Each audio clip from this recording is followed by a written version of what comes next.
వీటిని చిలకడ దుంప లేదా తీదుంప అని కూడా అంటారు.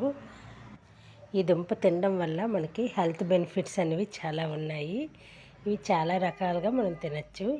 కాల్చుకొని తినచ్చు, ఉడికించి కూడా తినచ్చు. మీకు ఈ చిలకడ దుంప అనేది చాలా టేస్టీగా రావడానికి చిన్న టిప్ చెప్తాను చూడండి. దుంపలు అనేవి కొంచెం సాల్ట్ వేసి ఉడికించిన తర్వాత చిన్న చిన్న ముక్కలుగా కోసి తొక్క తీసి పక్కన ఉంచుకోవాలి. పాన్ పెట్టి కొంచెం నెయ్యి అనేది వేసుకోవాలి.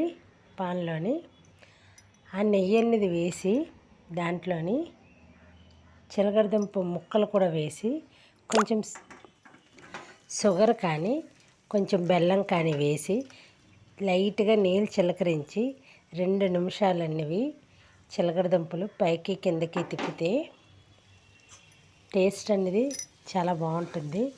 బెల్లం కూడా హెల్త్కి మంచిదే కదా. టేస్ట్ కూడా చాలా చాలా బాగుంటుంది అనమాట. ఇలా చేసి పిల్లలకి పెట్టండి. చిలకడదుంప తినలేని వారు కూడా తింటారనమాట, అంత బాగుంటుంది.